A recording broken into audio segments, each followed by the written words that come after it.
The year was 1977, and Prince Mohammed, also known as George Nooks, scored a breakthrough hit with 40 Leg Dread. Let's get the backstory behind that song in our FiWi Culture segment. Hi, this is George Nooks, otherwise known as Prince Mohammed, and this is a story of 40 Leg Dread.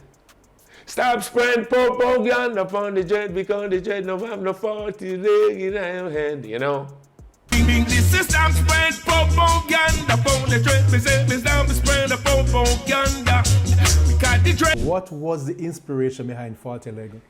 Well, back then, you know, there was discriminating. They might deal with the dread, them wicked. When I say wicked, them all hold them and trim them and I cannot. They was dealing with them in a way that you have to just shake your head, you know. And what happened was they found a madman downtown. I forget the street, name of the street. I think Irish Street or one of them street. Anyway, he had some bugs in his head, you know. They have an insect, them called 40 Leg. This little insect with a whole heap of legs, you know. So them call them 40 Leg. They come to the conclusion that that's what killed him, you know. And when I heard the news, it was one of the biggest news. And I come to the conclusion that I know I live up in the hills, and I know some Rasta man where is really clean and, you know what I mean, and humble people. That was definitely someone who, you know what I mean, unsound mind.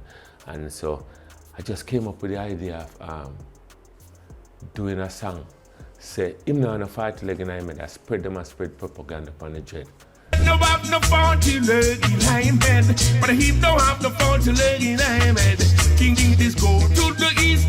I was doing it at dance and some little stage shows, talent show that we usually have, and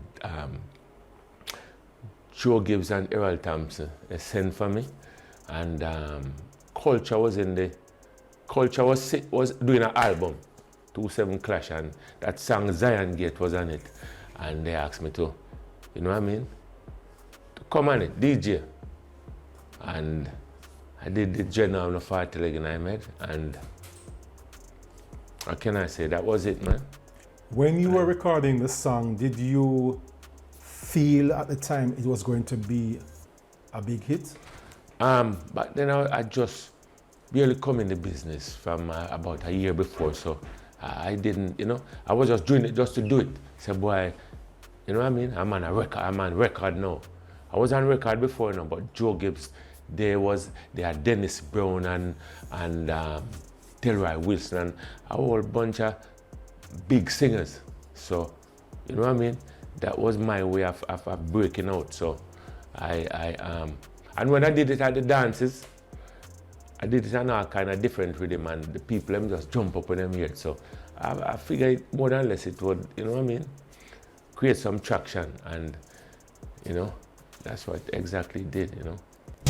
We say we go to the north, them a say so. We say we go to the south, them a say so. When you heard the song on the radio for the first time, what was the feeling like for you back then? It was joy, man. It was joy. I was jumping up and down, and I tell you, because you know, you just the songs that I did before wasn't on radio like that. So, you know, it was joy. You know what I mean? You see the difference in how people deal with you. The girls them start smiling more, and and all of that, you know. But the problem was that name Prince Mohammed. I didn't know about that name, you know, because I went there as just George Nooks. So when the record came out, they had a pressing plant. That's where they press record. There at the studio. So after it was pressing, and they gave me one of them. You know what I mean? I said, see, and I saw Prince Mohammed on it. So I said, you know, Errol Thompson was the engineer. Joe Gibbs wasn't there, but I went to Errol Thompson and I said, you know, me do this, why don't I do this, you know? And him called me, I was very upset. He called me in his office and said, just calm down, man. You're too talented for us to make people believe you are the same person. So a union Prince Mohammed too, you know? So when I took it to, I used to stay in Dorney Park, New Haven back then. So when I take the record back there, when I went home and took the record there, them I said, no man, are you man, are your name the palette? I say, me no me. And around it, cause them a tune you about the sound. They got together round and don't you be no clown. I see the surface down. Pree Dis fam, just like how the rain a come down, I saw we're gonna bring down the curtains on this week's episode. But before we go, Dre, what do you enjoy most about Crossroads? Definitely Caribbean, you know, it's always a fun time up there, you see. Alright, for sure. Folks, we're not gonna make the rain sick, you see me? So until next time, I'm Naldo, this is Dre, and we're out. Take care of yourself.